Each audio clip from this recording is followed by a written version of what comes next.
Hello, everyone. My name is Samuel Mirabet, and together Veronica Pobrowski, Joseph Roth, we are organizing this series of seminars talking about online modeling seminars. So modeling seminars, basically. So topic for today is wholesale modeling. As general introduction to the topic, in general, in biological modeling, we look for how to integrate this biological knowledge that we acquire in the lab in what we call models that are able to provide tools for engineering, design, and prediction of biological features, ultimately looking for finding applications in the technological and medical field, but also to increase the knowledge that we already had from biological field. We have covered during this last edition different topics, all of them related to biological perspective, but covering them using modeling approaches. So this is basically the past sessions, and these are where we are now. We are going to start today with wholesale, but you see that we still have some other sessions and some speakers are to be defined. So if you would like to present in this platform, just write any of the organizers. Okay, so let's move for the topic of today. But first, I would like to talk about some specific stuff from this meeting. We will start with a short introduction. Then we will start with Jonathan Karr, one of the speakers of the session. But I have to say that Luis Serrano will not be able, in principle, to participate today. He is one of the, well, he's the director of the platform for massive testing of this COVID in Spain. He had one last minute call from the government. So hopefully he will be able to join later. But if it's not the case, we are planning to assign a different calendar day for him. Then we will continue as usual with the open discussion. The goals for this meeting is to identify common challenges, specifically in this time in wholesale modeling, but also share personal experience and solutions, brainstorm new solutions, and finally, create a collaborative community of modelers in the field. And for this talk, the guidelines is just be free to, you are free to comment. You can use the raise hand or the chat of the Zoom platform. We always encourage honest debate, and please mute your microphone, but it's something that is too common nowadays. So I think all of you are already mute. Okay, so today's challenge. As you know, cell is a complicated machine. There are different types of cells, prokaryotes, eukaryotes. This will be the most basic classification, but of course, within this first classification, you have many sublevels. And it will be really cool to have a way to compile all this complexity in what we are really used to use every day, that are software, that is just computational programs. And this is something that wholesale modeling tries to reach.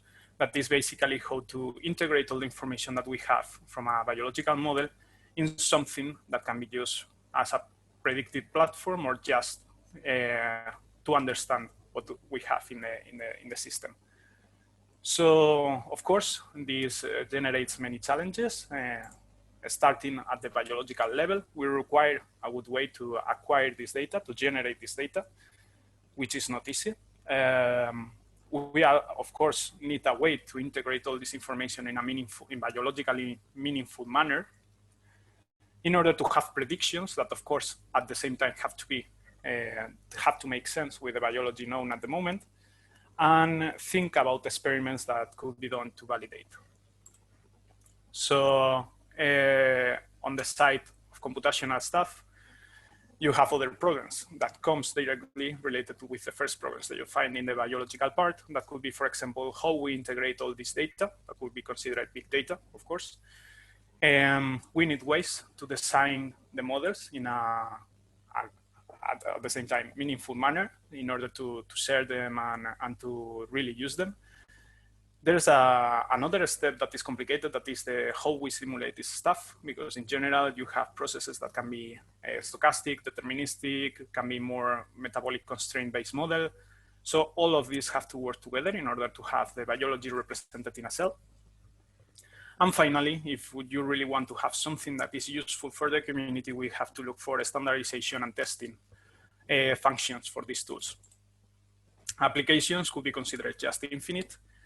You can imagine that it could provide many, many important information, and it's already providing information about the basic biology of the cell, starting from the very basic processes of information processing, but also important questions in the field, like, for example, which would be the minimal genome that could be considered life, that could ask questions, answer questions about the origin of life, etc., evolutionary questions. And probably nowadays the most common function or application for these kind of models is what we call gap filling. That is just it's a very interesting idea that is how well our models are representing the biology that we know, and if we are missing parts in these models.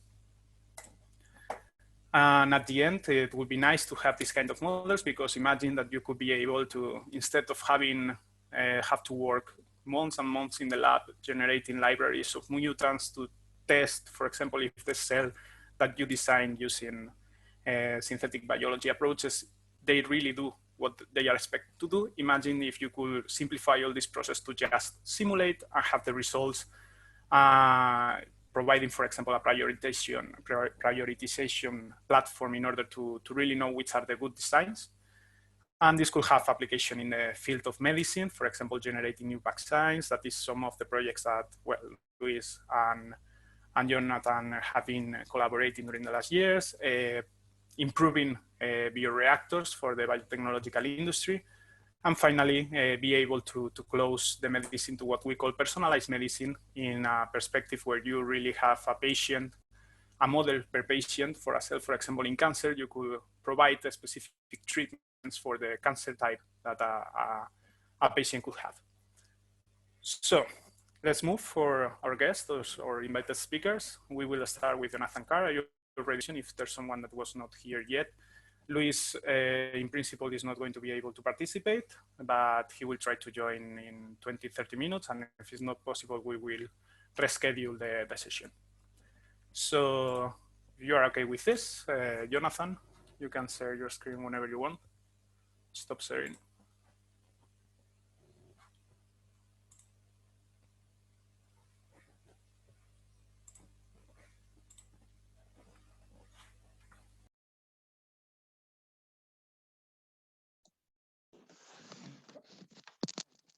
Can you hear me and see the slides?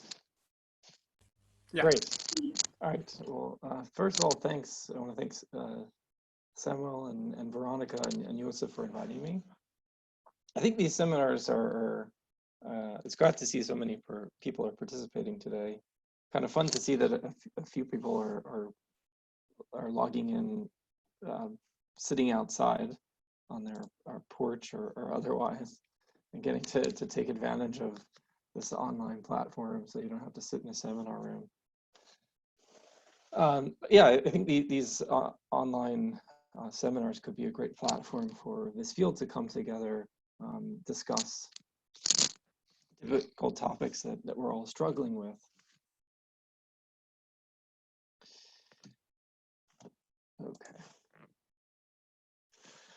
Okay, so today, obviously, I'm going to talk about, as Sam introduced, whole cell models. So from my perspective in New York, at Mount Sinai, I think that there's primarily two things which really need whole cell models. So from my vantage point, I think that we need whole cell models to help us personalize, make medical therapy more precise and more personalized. So for example, we know that each individual person has a different and unique genome, a unique combination of genetic variants. In order for us to deliver personalized care to each individual patient, I think we need comprehensive models that allow us to reason about how all of the variation in the individuals impacts how an individual behaves, how a disease is likely to progress in an individual person, and to allow us to try to identify the therapy that might be best for each individual person. Similarly, if we want to be able to comprehensively engineer the organism of a microbe in order to make microbes that function as factories or that function as sensors, or perhaps that function both as sensors and factories that could identify diseased tissues inside a human body and synthesize drugs in situ at the site of diseased tissues.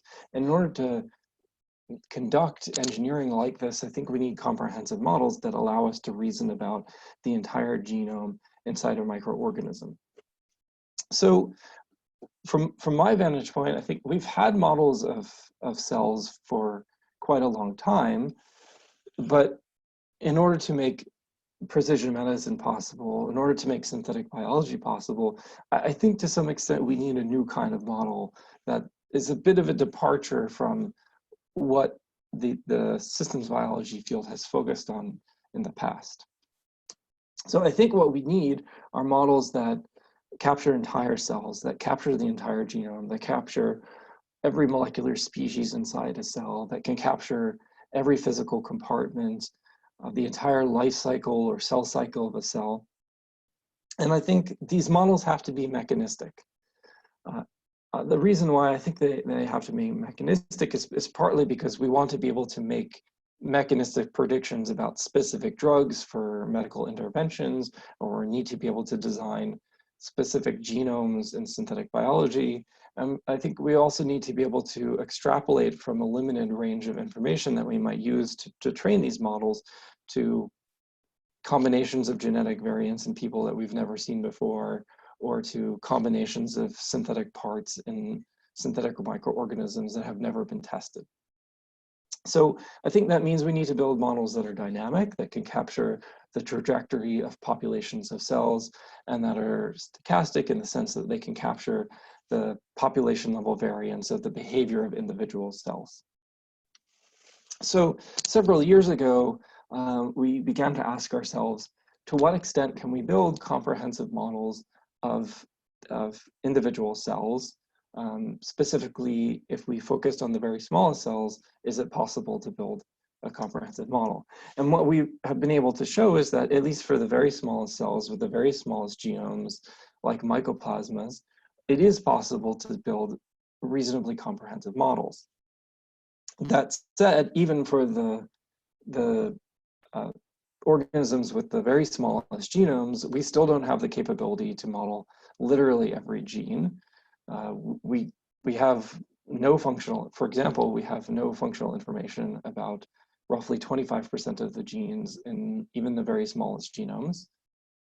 And we certainly don't have the capability to build comprehensive models of entire complex genomes like human genomes, at least at this time. So one of the major things that we've been thinking about at Mount Sinai over the last several years is how can we, given that we have the ability to build reasonably comprehensive models of very small cells, how can we scale this up to more comprehensive models of small organisms, and then scale that up further to comprehensive models of an entire human genome? So I think in principle, we sort of know how to do this. We know that that building models requires us to take experimental information about various aspects of biology, integrate this information together, and then and specifically integrate it into a computable model. So I think the problem more specifically is that while we do know how to do this at a small scale, we don't really know how to do this at a large scale. And even more specifically, there's essentially a variety of barriers at each step of this workflow that make it difficult for us to scale up to models of entire cells. So from my vantage point, I think it's important for us to think critically about exactly what these barriers are so that we can begin to think critically about how we can solve them or at least lower them.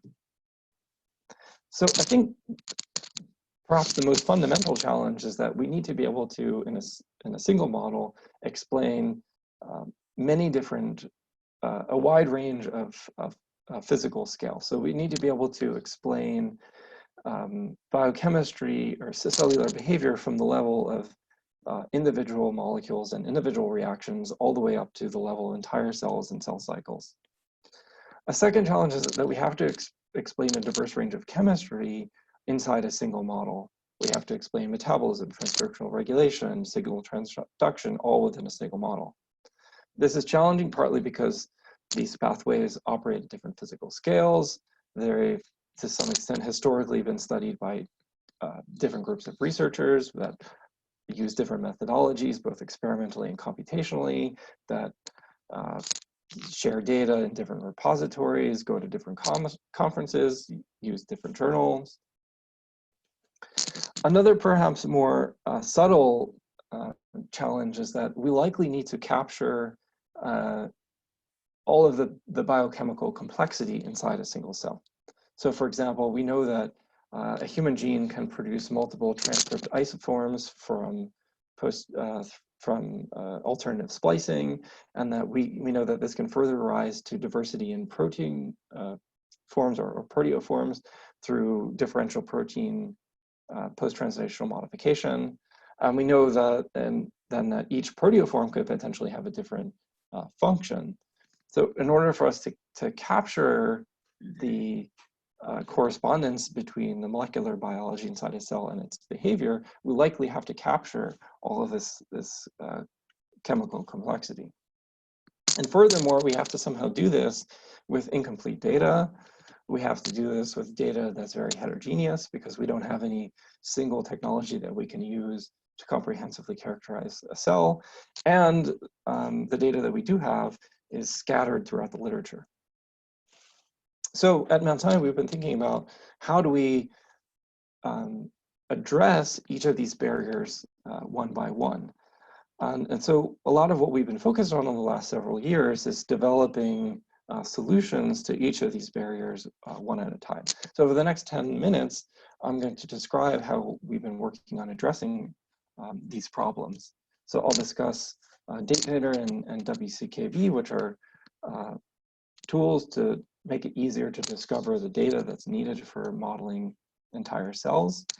I'll describe WCLang, which are some tools for constructing models of entire cells, WCSim, tools for simulating entire cells, and then I'll briefly mention a couple of tools that we've been developing to make it possible to collaborate over whole cell models.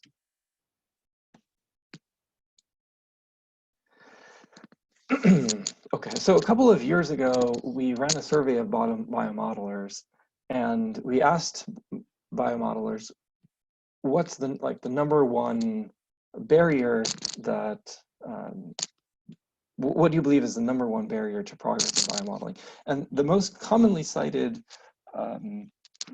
barrier was access to the data that's needed to model biology. So I think that's nicely illustrated by this particular example. If, let's say, for example, we want to model the kinetics of a metabolic reaction, at the very least, we will likely need information about metabolite concentrations, enzyme concentrations, reaction kinetics, in order to calibrate a model of the kinetics of a specific metabolic reaction.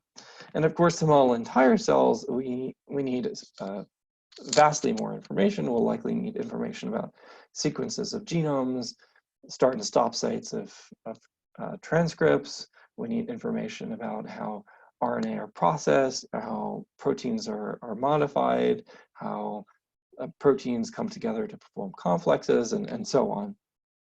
And while we have lots of information about all of this biochemistry in various parts of the literature, and some of it's even aggregated into various databases, it's, I think, extraordinarily hard to find the information that's relevant to a specific modeling project, to obtain that and integrate that together, because this information is so scattered across the literature and the internet and represented in so many different formats. So in order to address these problems, we've been developing a toolkit that we call Datanator for systematically discovering the data that's needed for modeling cellular biochemistry. The foundation of Datanator is an integrated database of molecular data that's useful for modeling biochemistry. Currently, that includes a set of metabolite concentration measurements that are aggregated from a couple of databases in a variety of papers, measurements of RNA half-lives that are aggregated from a variety of papers, measurements of protein abundances that come from PaxDB, measurements of rate constants of reactions that come from Brenda and Sabio RK. And currently we're working on expanding the content of Datanator with data about RNA modifications, protein modifications, and we hope to continue to expand the content of Datanator over time. Now, importantly, to make it possible to help modelers search over this data, to find data that's useful for a specific project, we've tried to carefully, as we curate this information, carefully curate relevant metadata about each observation. So, for example, we want to be able to find data that's observed in specific genotypes and environments. And so we try to carefully curate and in a common way structure metadata about genotypes, environments, the methodology that was used to collect the data and where the data came from. Now, the second piece of Datanator is a workflow or set of software tools for discovering data that's relevant to a specific project. This starts with a search engine for finding data about a specific species or reaction. And then Datanator the Datanator website provides pages of information about individual species and reactions. Now, the key feature of these pages displays what we are thinking of as a cloud of information. So as we discussed before, our data about biochemistry is often very sparse. So one way to kind of combat that sparsity is, rather than searching for data about a specific species or specific reaction, Datanator begins by searching for data about potentially relevant related metabolites or reactions or proteins, and kind of build a cloud of data around the point in biochemical space that a user is interested in. So for example, if you're looking for data about glucose, well, we don't always have data about glucose, but we might have data about glucose 6-phosphate or something that might provide some information about glucose itself. And then, so this is where we use metadata to help find relevant data. And then the Datanator website, as well as the REST API associated with this, provides tools for filtering down these clouds to focusing them on a specific point in biochemical space. So this provides tools for narrowing down to a specific set of a specific taxonomic range or specific environments in which a modeler might be interested in finding data. Then Datanator provides the ability to export this information, which can then be combined together into a format that we've developed called WCKB, which makes it possible to organize all of the data that might be needed for a modeling project across all of the molecules and all of the reactions that a modeler wants to model in a specific model. The second set of tools that I wanted to briefly mention are called WC-Lang. So as we discussed, wholesome models have to capture all the processes inside cells. They have to capture the biochemical details of each process, and they need to capture all of the physical scales involved in single cells. So one of the key things that we've needed to do is to make it possible to represent all the biochemical detail in a composable way. And in order to do that, we've essentially, as part of this, developed the capability to describe essentially generalized rule-based modeling to make it possible to describe patterns of species and reactions for all of biochemistry. So by example, in a kind of more conventional way, the conventional way of representing something like transcription elongation would be to enumerate every possible intermediate transcript in every individual transcript elongation reaction. This is, of course, impractical. And so these generalized rules allow us to describe something like the elongation of every individual base in a very compact way as a rule.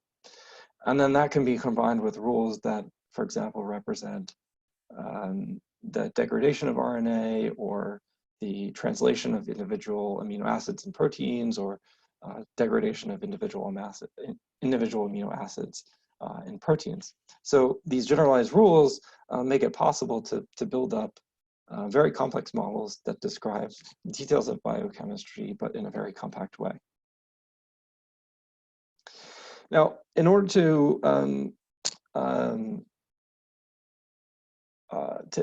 facilitate collaboration on the construction of models, we felt it was important to be able to concretely describe the semantic meaning of models. So exactly what every species in a model represents in a physical sense. In order to do that, we've developed a couple of tools that we call BP forms and BC forms that allow us to capture concretely the structure of every DNA, RNA, protein complex inside a cell. So essentially, this is, you can think of this as like a generalization of the FASTA format beyond the canonical bases of DNA and RNA to all possible modified bases of DNA, RNA, crosslinks, nicks, circularity, like all the features that real proteins have that can't be captured with FASTA. In order to make it possible for modelers that are working together to have meaningful conversations about the data or assumptions that they're using to build models, as part of WCLang, we've built a granular schema for keeping track of the provenance of models. That means the data or the assumptions or the decisions that underlie every model element. And then we've also developed to make it possible to edit very large models, we developed a framework called ObjTables that provides a kind of user-friendly way of editing very large models. So I'm quickly running out of time here, so I'll just briefly introduce that we're also developing tools for simulating large models. We've called that WCSim. It's a collection of tools for simulating composite hybrid models. And as I mentioned, we think it's important to enable teams of researchers to work together to build wholesome models. So in order to facilitate collaboration, in addition to making it possible to concretely describe the semantic meaning of models and providing user interfaces that are suitable for large models, we're also developing an online platform called BioSimulations that makes it possible for modelers to share not only models, but also simulations and visualizations of simulation results with each other or with the world. So we think that collectively, this combination of solutions to the major barrier or to wholesome modeling will ultimately accelerate wholesome modeling and eventually enable much more comprehensive models of entire microbial genomes and hopefully with further scaling up, eventually models of human genomes. So to quickly summarize, we think that precision medicine and synthetic biology really need wholesome models. We think that wholesome models are also needed to help us understand how phenotype emerges from genotype, but we think it's really applied applications in medicine and bioengineering, which are really the drivers for wholesome modeling. From our experience working with modeling very small microbial genomes, we believe that wholesome modeling is feasible, but we recognize that there are a lot of barriers. And so we've been developing a set of technologies which we think together will make it possible to build far more comprehensive models going forward. So with that, I just want to quickly thank all the people who've contributed to the work that I introduced. Ying Lian and Yosef have led the Datanator project to systemize how we find and aggregate data for modeling cells. John Shaker has been working on generalizing role-based modeling to capture the chemical details of cellular processes. Arthur Goldberg has been working on WCSim tools for simulating composite models. Yasmin Chabara and Paul Lang helped develop BP forms and BC forms, and Bohal Sheikh is leading the development of biosimulations. With that, I guess it's Luis's turn if he's available. So I have no news from Luis yet. So if you want to add anything else to your presentation, you have time. And if not, we will start with the open discussion with the audience. If you have any question addressed to Jonathan, and if it's not the case, we will try to motivate a little bit the discussion with some questions that we prepared. You can use the chat or just connect your microphone and speak. I have a question about duplication of effort. Can you all hear me? Yes? Okay. So I was wondering, why do you need yet another rule-based modeling language, for instance, when we have Kappa and BioNetGen and things like that? Why another database for models when we have biomodels database, for instance? What is the benefit of developing something from scratch rather than looking at an existing effort and maybe further developing that if that's not sufficient for your needs? What is the thinking behind that? Sure. So some of these things are developed in collaboration with people that have developed BioNetGen or biomodels. So in the case of rule-based modeling, that is a collaboration with Jim Fader, who's one of the primary developers of BioNetGen. So the problem with BioNetGen and Kappa is that the rules are actually kind of low level. And so you can think of what we're doing as something like even higher level rules that provide more abstraction that it's just not possible with BioNetGen. Now, in theory, perhaps it would be possible to reuse parts of NFSim, which is a simulator for rule-based models. The problem is that NFSim is not structured in a sufficiently general way. So the kind of the core underlying concept of rule-based modeling is basically pattern matching of graphs and graph transformations. But NFSim is not really structured in such a general way that any graph could just be encoded in NFSim and simulated with NFSim. So unfortunately, NFSim is not really reusable.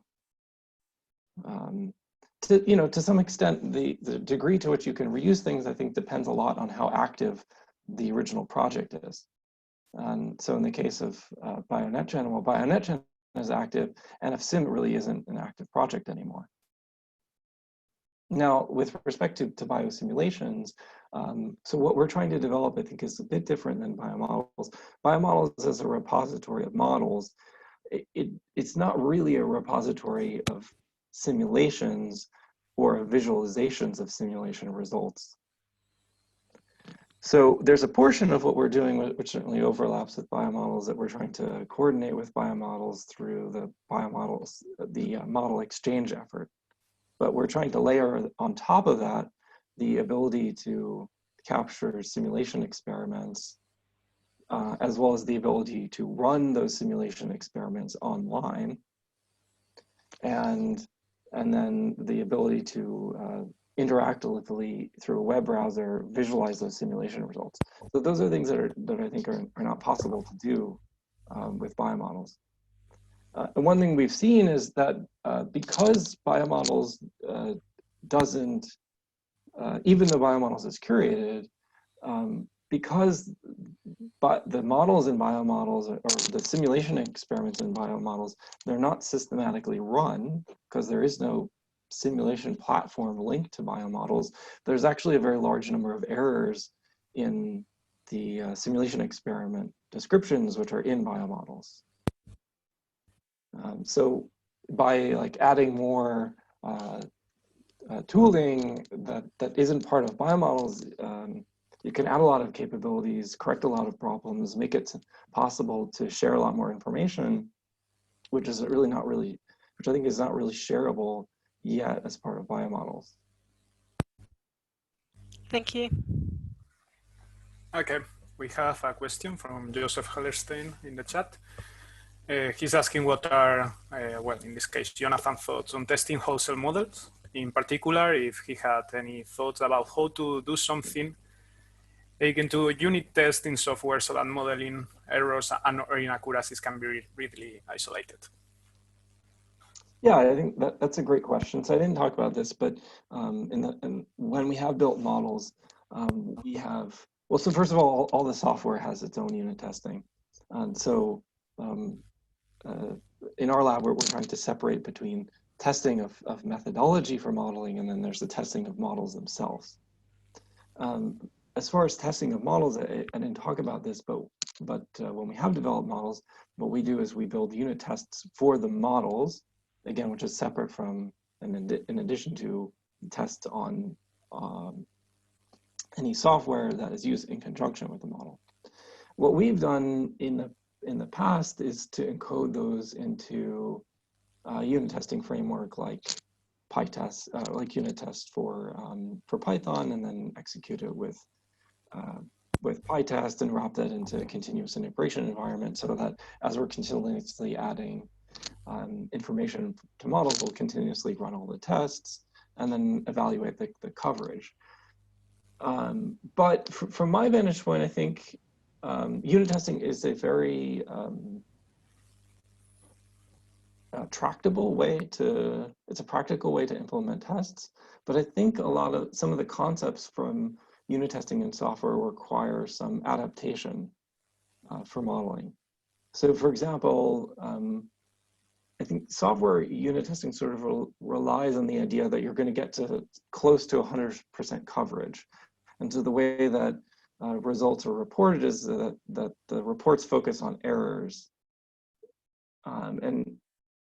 But in biology, I think there's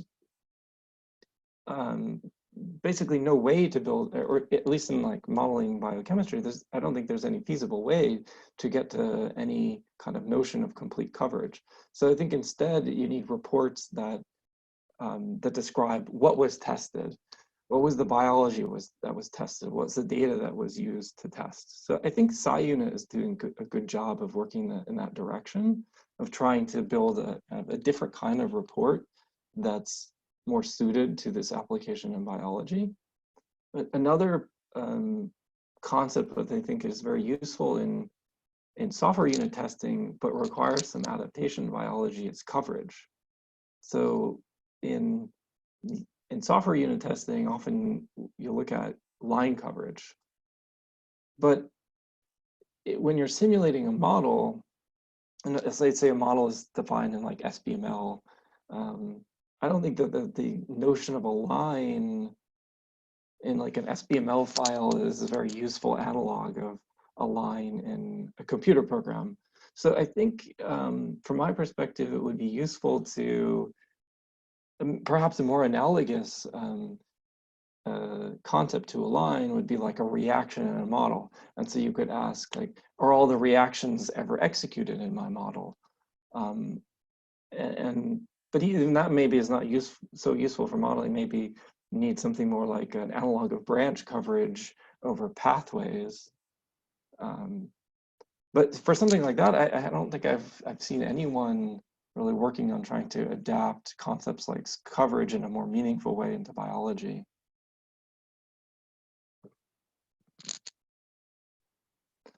Oh, and then there was a question about resolving inaccuracies. So we haven't, but I've seen some other papers on trying to resolve inaccuracies in models, like kind of debugging tools.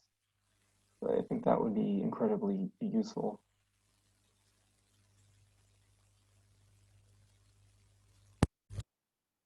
I think there was Martin raising the hand. I don't know if he has any question to do. I don't see. Okay, he's there. Perfect. Thank you. Hi, thanks for the great presentation. I have a question regarding Datanator. So you import data, as far as I understand, from other databases, and we try to use data from Brenda to parameterize our models.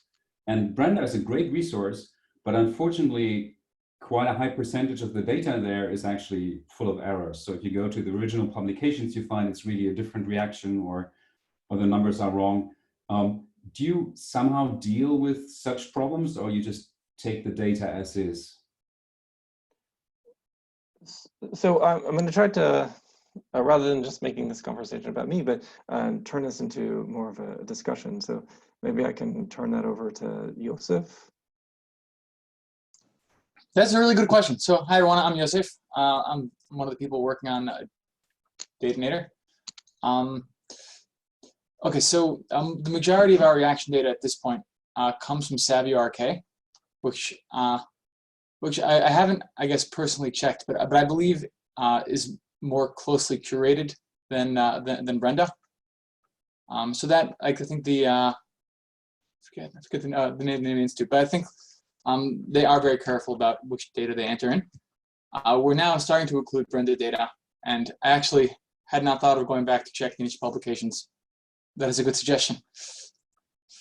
To add to what Josef said, there's several reasons why we started with Brenda and with Savio. It's not only because of concerns about accuracy, but our experience is that Brenda is quite difficult to work with. Like the file format they provide is not particularly clear. And the metadata is particularly hard to understand. Nevertheless, because Brenda is so much larger than Savio RK, we're motivated to try to find a way to make it usable. But yeah, we don't have I mean, I don't see any way really of quality checking it without going back to the original papers. Do you have any ideas, Martin? No, unfortunately, that seems to be the only thing that you can do. So one of my students did that for the E. coli data in Brenda, but we want to do it also for other organisms than E. coli, and so we're now recruiting student helpers to look at the original papers, but I'm sure we're not the only ones doing that, or I hope we're not the only ones doing that. So it would be nice to somehow coordinate that with other people. I'm wondering, sorry, once there are enough users, I'm wondering whether you could have like a star system that does the quality checking. So we've thought a lot about this collaboration issue, and because as Martin is mentioning, like, I think there are a variety of groups which are trying to work with Savio and Brenda simultaneously. What I've noticed is it seems like most people want to try to work with Brenda for reasons I don't quite understand, because it seems like quite hard to use. But at the same time, Savio is not so easy to search either. And the problem I have with Savio is coverage, right? The quality of the data is really good and it's really well curated, but often it just doesn't have the things that I'm looking for because it's so well curated. And then often Brenda is more, I think that's why some people still prefer to use Brenda. So from what I've seen, it seems like there's several research groups which are simultaneously trying to do similar things, but there's minimal coordination. So we've discussed this internally. And our thinking has been we want to kind of get a usable version of Datanator out and then recruit people to work with us to go forward. We were thinking more in terms of curating additional types of information, but we could do something similar. We have like multiple groups of people work together to collaborate, like reaction kinetic information, and maybe then there'd be enough manpower to focus more on the quality, whereas we're kind of relying on Brenda or Savio to provide good data.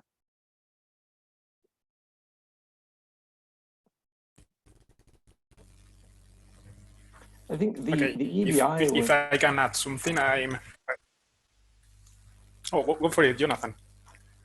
Oh, I was going to say, there are, I mean, other efforts to integrate data too that perhaps should be mixed into the conversation, like OmixDI. The EBI has an effort to build like a meta search engine over a variety of data sets.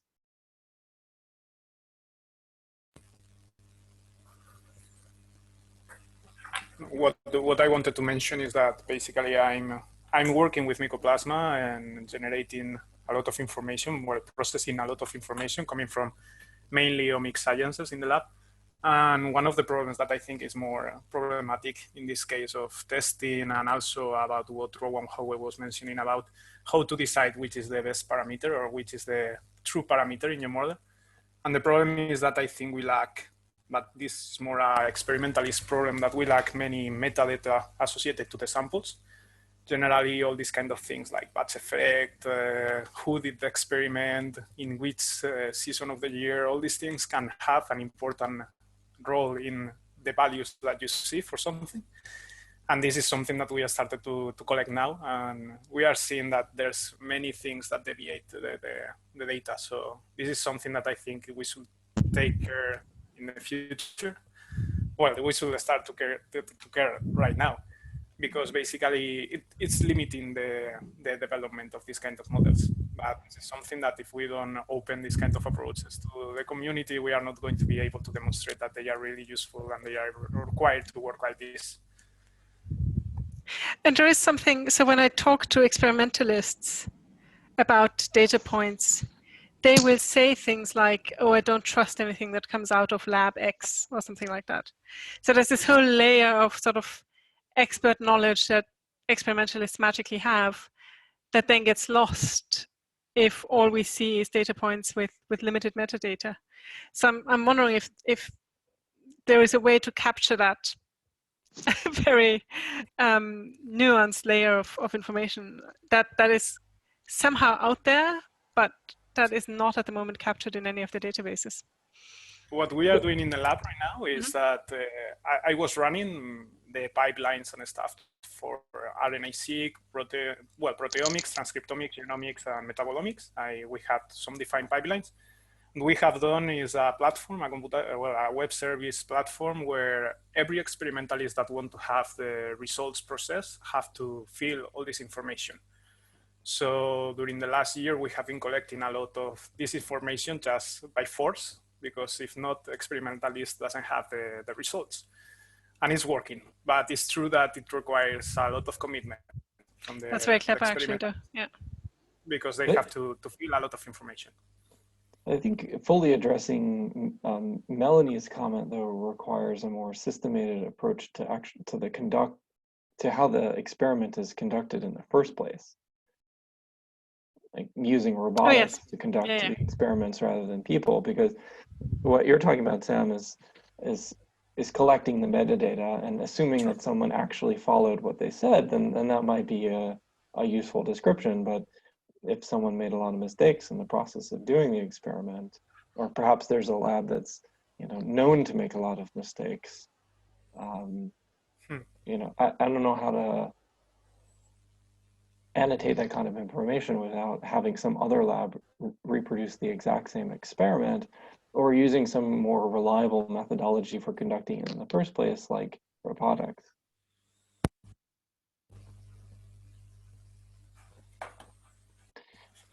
Sam, to what extent are you using robotics at the CRG? Now with this thing of the COVID, it's increasing a lot. But until today, there was the sequencers, that was all. It's not very automatized, the process. That's other limitation. But I think they are starting to understand how important it is now. And it seems that it's something that they are starting to apply, like more massive testing of conditions, everything automatized with more control of the conditions of the samples, etc. And it's something that it should improve all this stuff as well. Okay, I don't know. Martin wants to ask something again. Yeah, I have another question, which is somewhat different. As far as I understand, your approach to wholesale modeling involves combining different methods that try to model different aspects of the cell. And on the other hand, there's things like Bernard Paulson's me models that try to do everything in a common modeling framework. Can you comment on these different approaches and why you think one might be more suitable than the other? Sure. So I think the limitation of using something like me model is it's applying the same level of approximation across all aspects of cells.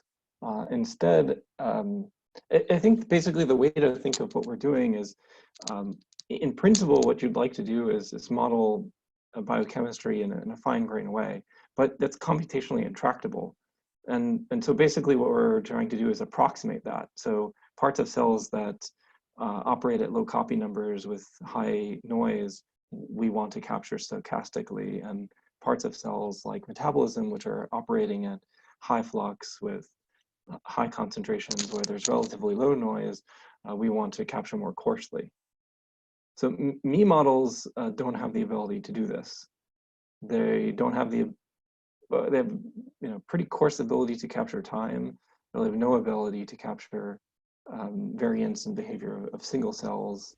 There isn't really a notion of the cell cycle, for example, or like circadian rhythms are kind of, things like that are also unclear.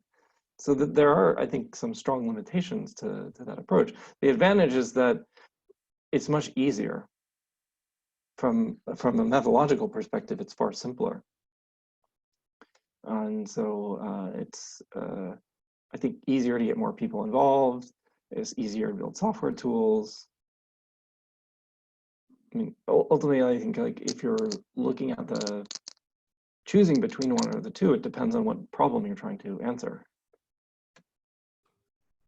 Yeah, thanks. That's a good explanation, I think. I think the me models could possibly be extended into these directions, but I think your notion of having to use different approximations for different types of processes, that makes a lot of sense. Yeah, I think the me approach is basically comes from the perspective of like, well, look, I know how to simulate models in a specific way. I have a specific set of software. There are commercial companies like IBM, which provide software that I can use to simulate pretty big models. Like, how far can I take that existing methodology to model more biology? And we're coming from a different perspective, which is saying like, here's the biology that we need to measure or that we need to capture.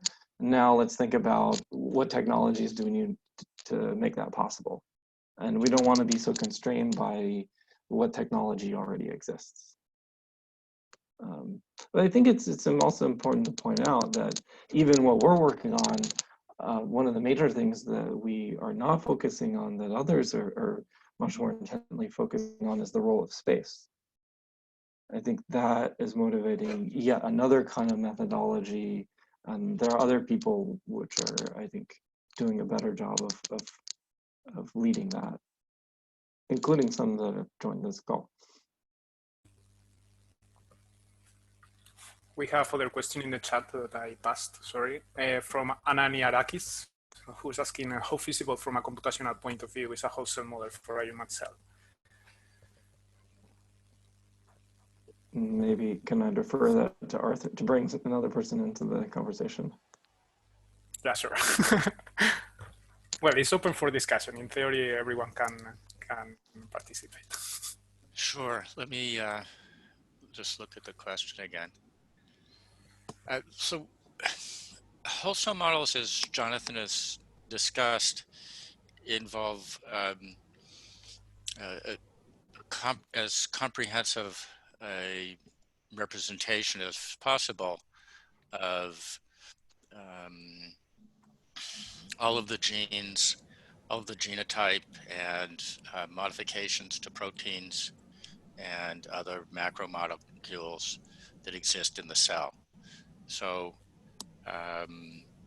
depending upon the size of the genome and the physical size of the cell, the computational costs can grow to be quite substantial because cells have billions of individual molecules depending upon their size, and tens of thousands of genes with isoforms and protein modifications, creating exponentially large numbers of molecule types. So rule-based modeling addresses a lot of that, just representing the molecules that actually exist, not ones that might exist. But nonetheless, there are very significant computational challenges to simulating the life cycle of a whole cell. So there are many avenues we're taking to try and address this. Ian Hoon, who's a colleague of ours who's on the call, is working on building a whole cell model of an H1 embryonic stem cell. And she's making she's doing a great deal of reaction lumping in order to simplify the model itself.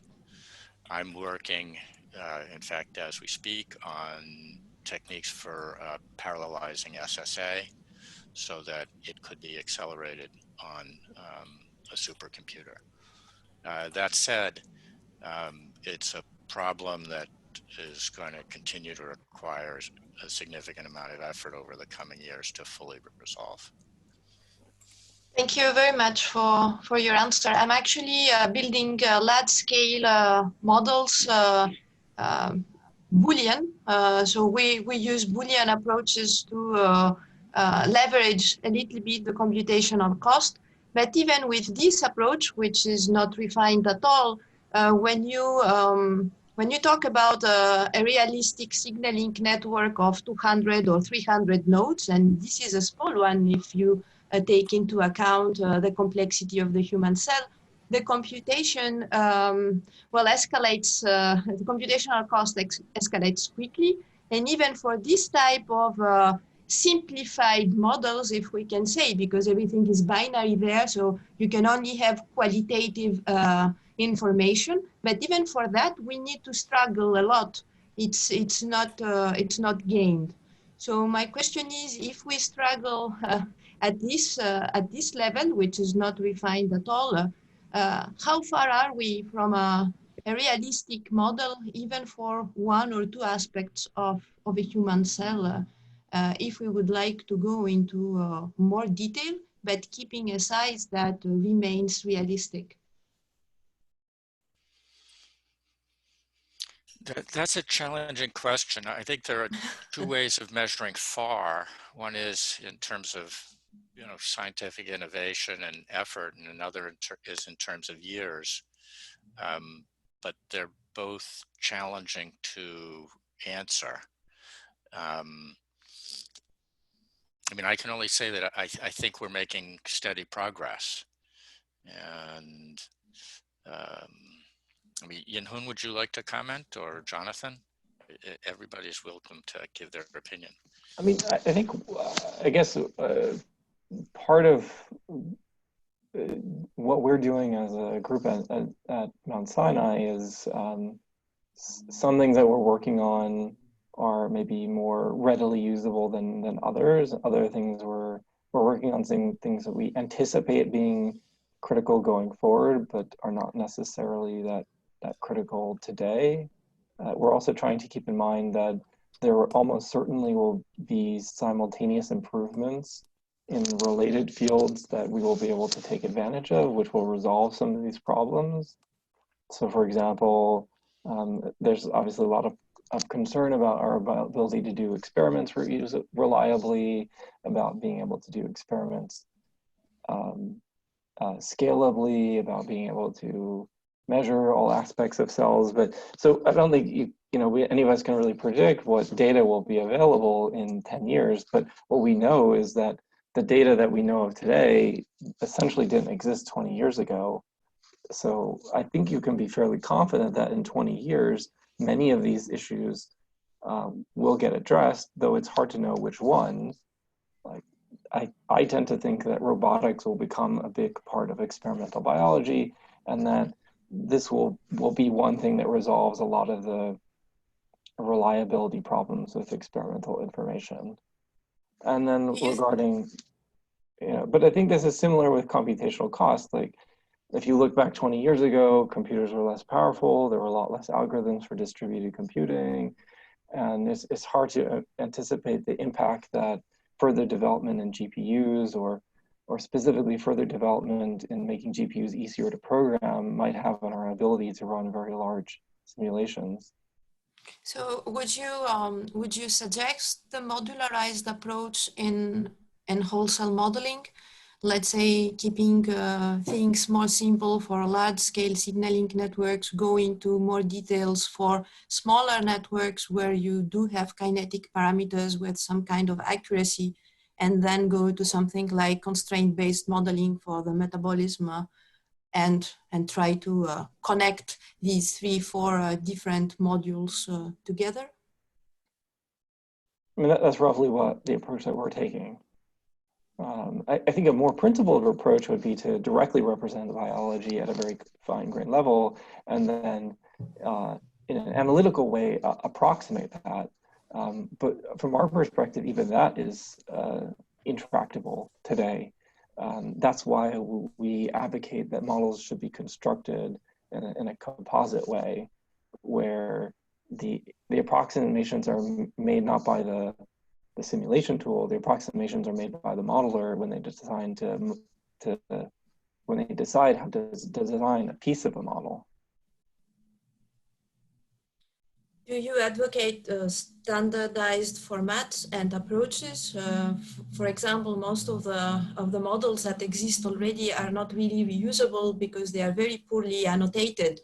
So you end up redoing the whole work if you would like to use something that you already found in a database, because you have no level of confidence or you don't really understand the mechanism. So should we try in a community effort to promote some standards in modeling? Well, I mean, I think there are. Maybe Herbert to try to bring in another person to comment. Like, we do have some standards already. Not everybody uses them. For example, there is no standard for publishing a model that it needs to be annotated or referenced to any quality test. And many of the models and the results are not even reproducible. Why don't I suggest that Veronica take that question if you'd like to. Veronica, Herbert, I, Jonathan, and a couple of people who aren't here are in the final stages of preparing a paper on just that question for cell systems. And Veronica. Sorry, could you repeat the question? Sorry. My question was mainly about standardizing some aspects about producing models of a minimum level of quality, level of annotation, a level of quality test, of reproducibility. Okay, yeah, so we've thought about that a little bit. At least in a paper we're currently working on, we're sort of thinking about we're considering this idea of having different levels of reproducibility in your models. And I think we're at the early stages of actually creating a sort of minimum information for that standard for that. But we've kind of considered at least a initial minimal extreme, and then some highly standards integrated version of your model, which would kind of allow you to achieve reproducibility, and then also work towards exchangeability in every, by using all of these standards. So I think we're kind of in the early stages of that, but it's definitely something we're considering. And I think it would probably be a topic that we're going to need to involve this entire community on to generate a complete set of minimal information guidelines. If I could add a little bit to that. So we're We're responding to authors' comments on a paper for cell systems, and we are hopeful that it will be accepted. And what we've done is we've structured a paper along the typical workflow of generating a model, wholesale or not, analogous to the workflow that Jonathan presented, and identified tools that are available as standards, standards and tools that implement those standards at each phase of that process. And I think pretty comprehensively identified those tools and described them in the paper and referenced them. And simultaneously, for places where there aren't standards and tools available, identified some general purpose approaches that people could take with tools that aren't designed for biochemical modeling to provide reproducible, to follow a reproducible process for that part of their modeling effort. So that might interest you. I just wanted to add one more thing in response to Anna's comments. So from my vantage point, I think that standardization is really important, and that eventually you need to get a whole community of people to agree.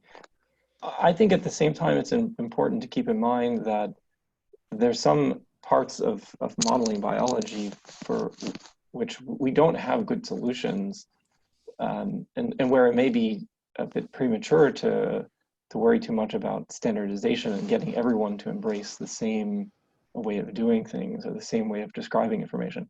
So I think one particular place where this is quite hard is what Anna, you were mentioning, which is, let's say that you want to model multiple processes and you want to do this with some combination of formalisms that cover different pathways. I think at the moment, like a variety of different research groups are exploring different ways of doing this. To my mind, it would be a little bit premature to think about standardizing that. Perhaps it's useful to think about how do we systemize that or scale it up as like a precursor to eventually discussing how to standardize that. Yeah, I think you're right. I think that the key word is systemize it and scaling up at this point, and worry about standards later. Yeah, we're trying to like anticipate something that could evolve into a standard once a group of people agreed. Yeah, that's the way to do it. Yeah, don't put the standard first and then hope everybody will follow.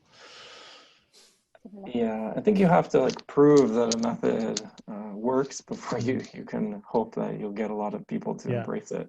Yeah. I mean, that's what happened to SBML. That's how SBML came about. But some of the other ones that came afterwards didn't emerge in that way. And so they haven't really had much traction in the community.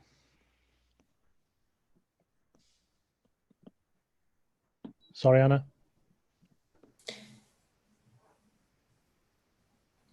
Yes, this is why actually this is where my comment comes from the logical formalism community, where SBML qual is standardized and not standardized on the same time.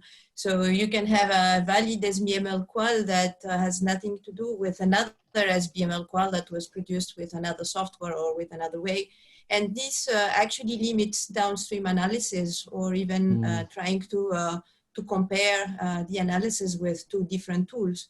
And we were making an effort to not to impose, because I don't like this word, actually I hate it, but to propose, suggest some minimum information that you could add, and some minimum consensus way of adding some things that are important, like layout or references, for example.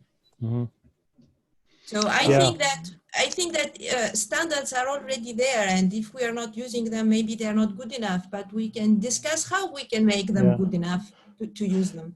No, definitely. I mean, those of you who are interested in Boolean and the qual extension should really get together as a group and sort out any of the problems. I mean, I don't do any Boolean work, so it's not, I wouldn't be involved in that, but if you could gather the community together and to, you know, to thrash out what needs to be done, then maybe people would start using it and it would become more reliable and so on. Problem is, a lot of these extensions to SPML came about with insufficient consultation with the community. And therefore they aren't used as much as they could do, and maybe they're not as reliable as they could do. But each group, say the Boolean group or whatever other group there is, they need to put pressure on the SPML community to, you know, make changes, etc., so it becomes useful to the actual people who want to use it. Yes, this is the actual Yeah. the actual point, that we would like to use it, but it needs to be usefully in a way. Exactly. So you need to provide input. It's a community effort. You're not an outside person, right? You should be in there telling them, look, this doesn't work. It should be like this, etc. Well, I think, Anna, you brought it up another interesting point in your comment, is that the standards like SPML are actually not that standard, at least from my vantage point. So as you're pointing out, even though multiple tools can encode a model into SPML, and this applies to the core of SPML as well, you can't necessarily take the same one SPML file and simulate it with two simulators and get the same result. That's not a problem with the standard. What? Okay, the spec we is can out debate there, about right? where the problem is. The spec is out there. It's up to us, right, as developers, users, etc., to write code that works with the standard. And well, of course, there's all sorts of reasons why that doesn't happen: funding, inertia, etc., etc. But the spec is there. It's pretty detailed. I mean, maybe they're not, some parts of it we don't like, but it's out there. So it's an implementation issue rather than a standard issue. I think also a key part is the existence of a test suite. Like SPML was a lot less standard before there was a test suite, and it's a lot more standard now that there is. And as people write tools to the test suite and fix the little edge cases, it becomes more and more standard. And I think that's one of the big issues with the qual package, is that there hasn't been sort of a standard a test suite for qual yet. And I know it was developed with the community. There were like, I think there was like 8 different groups or something that got together, and and the Colomado group. So there are definitely, the community part is there, the standard is there. There's some exchangeability, I know, between at least the tools in Colomado, but it can expand past that once you have something like a test suite. I think part of what Anna might be getting at is that there is a standard like SPML qual, but it doesn't necessarily cover everything that all of the individual software tools do. And so, but there's this desire to embrace the standard. And so what is frequently done is people will encode models into SPML, but they're encoded in some way that is syntactically compatible, but not really semantically compatible. Yeah, that happened with FPC in particular too, with the Cobra group. They were encoding a lot of things into like the ID of the elements, or other sort of non-standard ways of getting the information in there in some way. And it took more people taking that information and saying like, all right, what do you need? How do we expand the standard so that it does these things? Yeah, so I think it's important to recognize that the standards are not necessarily complete, even for the areas of modeling that they do cover. Yeah, maybe not, but this is a community effort, right? Make it happen. Well, sure, but I mean, you know, it's it's not a bunch of priests, you know, that take care of the standard and don't let anybody in. It's a real community effort, and so if you have a problem, you'll be listened. People will listen to you, and you know, changes will be made.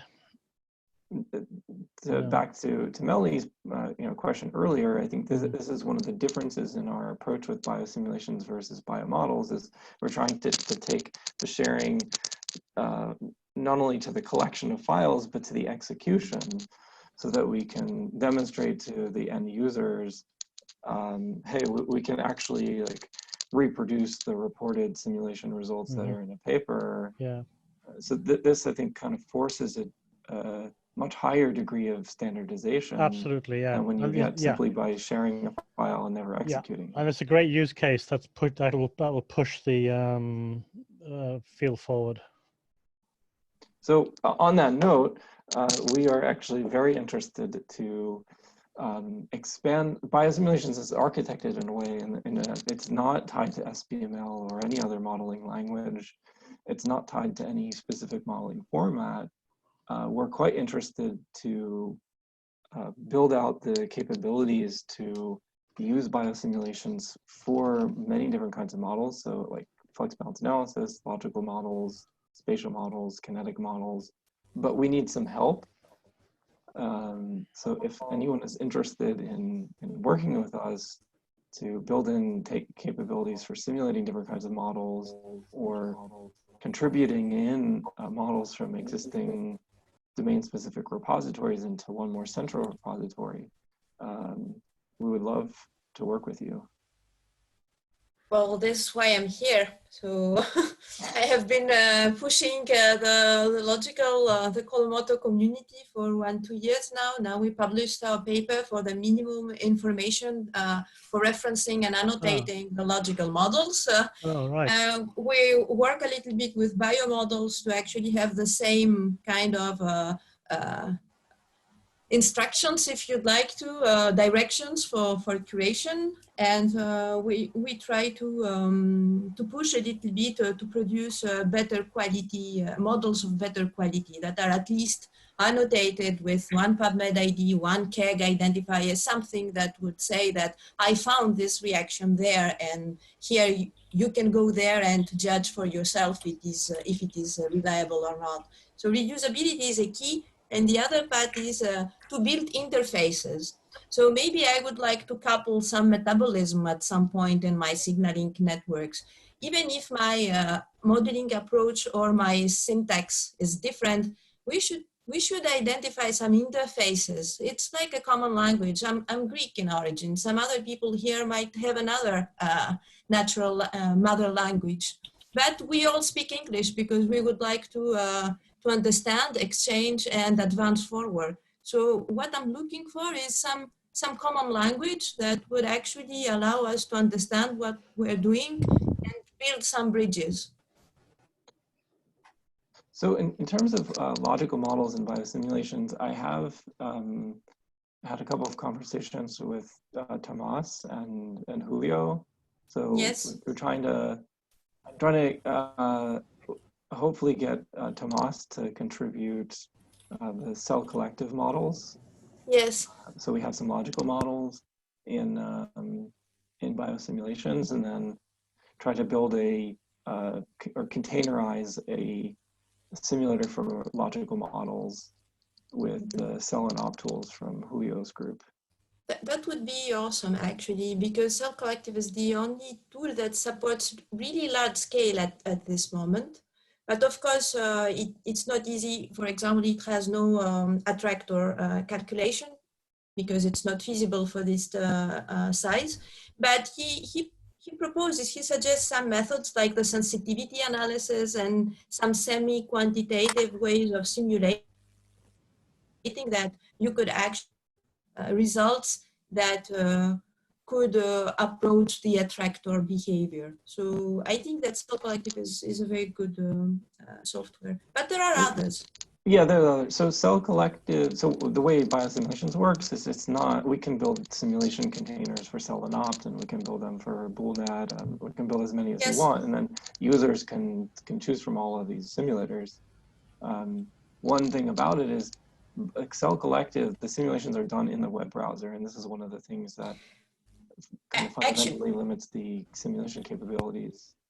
Actually, Thomas was one of the more positive in the logical community. For example, Cell Collective was not importing SBML quals.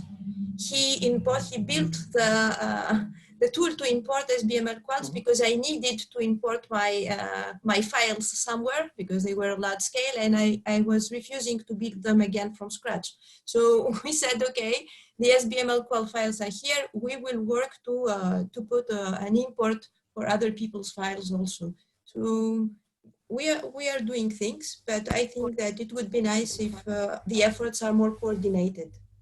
So with Tomas, actually, we talked about, so they run their simulations in the browser, and this is one thing that makes it difficult to run larger simulations.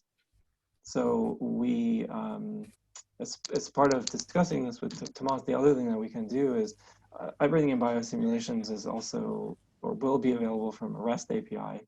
And so this could be used to enable more computationally expensive analyses through the cell collective user interface. So the computations would be done on the biosimulation server, but displayed on the cell collective interface. This gets around the cell collective's reliance on browser-based simulation. Yes, but you could access it from a REST API interface. Well, that's what they would use to build their web-based user interface. That would be nice. I would use it in any case. So your other, point, Anna, about like mixing models that cover different biology, I think requires something like describing every element in a model in some kind of universal language, and then if that was embraced by a community, then you could maybe search over or you could sort of conceptually cluster a database of models and identify elements that are shared across multiple models. So, I mean, this is roughly what we were trying to do with this, what I mentioned, BP forms and BC forms, provide a universal way of describing all species. One of the problems, though, is it requires a lot of work. Yes, I mean, and a lot of manpower. Yeah, we built something which in principle can capture the biology, but it takes a lot of work to actually encode the biology that you're modeling into that. So we don't have a great solution to that particular problem. Sorry to interrupt, but we should start closing the meeting. Just to remind that Veronica has shared in the chat a link for the group in Google, well, the Google group that you can discuss all these topics, and we will be happy to discuss about them. Just to say that apologies from Luis again. He didn't say me anything since 6, so I assume that he is still talking with the government. We will try to reschedule the meeting for next sessions, and if not, we will share the video presentation for you in the website. And just to thank all the participants today. It has been, despite the fact that we haven't had one of the speakers, it has been a great discussion, and we are super happy with that. Thank you very much, and see you next time in 1 month. Goodbye. Thank you. Goodbye. Thank you.